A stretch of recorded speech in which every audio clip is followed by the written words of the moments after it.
WBSU same 4 history minor, তো ইতিহাস minor যাদের আছে তাদের জন্যই আজ কমপ্লিট সাজেশন নিয়ে এসেছি। তো প্রথমেই বলে দিই, এখানেই তোমরা ডাউনলোড লিঙ্ক পেয়ে যাবে তোমাদের নোটের, এবং এর মধ্যে থেকেই তোমরা 100% মোটামুটি কমন পেয়ে যাবে। তোমাদের 5 নম্বরের দুটো প্রশ্ন পড়বে। তো প্রথম প্রশ্নটা দেখে নাও, দ্বৈত শাসন ব্যবস্থা বলতে কী বোঝো? দেওয়ানি লাভের তাৎপর্য গুরুত্ব কী? সত্যবিলোপ নীতি এবং সূর্যাস্ত আইন সম্পর্কে টিকা লেখো। মহারানীর ঘোষণাপত্রের মূল উদ্দেশ্য কী ছিল?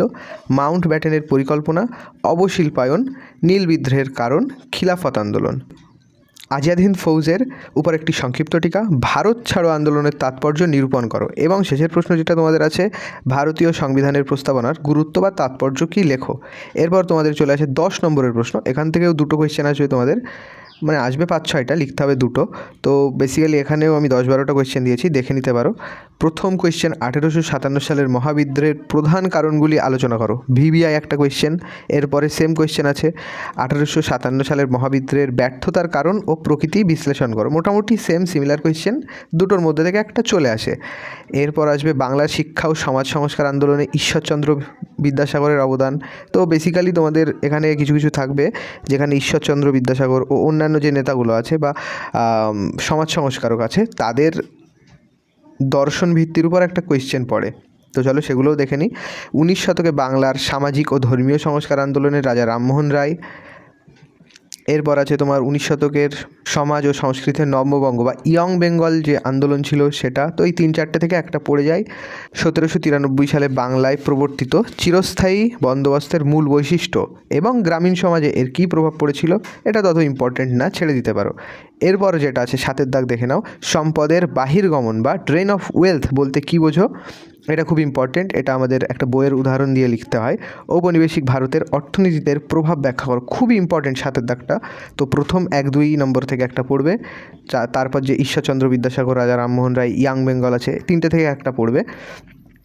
এই কোয়েশ্চেনটা তোমাদের পড়তে পারে সম্পদের বহির্গমন। এবং যেটা আছে ভারতীয় জাতীয় কংগ্রেসের নরমপন্থী ও চরমপন্থী থেকে একটা পড়ে যায়।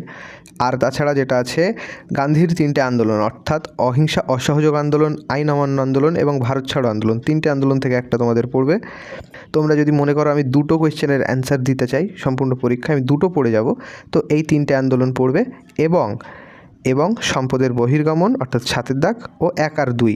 তো 1, 2 এই দুটো কোয়েশ্চেন, 7-এর দাগ এবং এই 3টে থেকে এই 3টে পড়ে যাবে, অর্থাৎ 5টা কোয়েশ্চেন পড়ে গেলে তোমরা এখান থেকে দুটো কমন পাবে। আসছে তোমাদের 13-এর দাগ, ভারতের স্বাধীনতা সংগ্রামে নেতাজি সুভাষচন্দ্র বসু বা আজাদ হিন্দ ফৌজের ভূমিকা। এরপর 14-এর দাগ আছে মুর্শিদ কুলি খাঁর ভূমি রাজস্ব ব্যবস্থার প্রধান বৈশিষ্ট্যগুলি। ইম্পর্টেন্ট, বাট ছেড়ে যেতে পারো। ইংরেজ ইস্ট ইন্ডিয়া কোম্পানির সঙ্গে সিরাজউদ্দৌলার বিরোধিতার কারণ ও ফলাফল আলোচনা করো। এবং শেষের কোয়েশ্চেন যেটা আছে 1947 সালে ভারত বিভাজন কি অনিবার্য ছিল। তো এটা ফিলোসফিক্যাল কোয়েশ্চেন।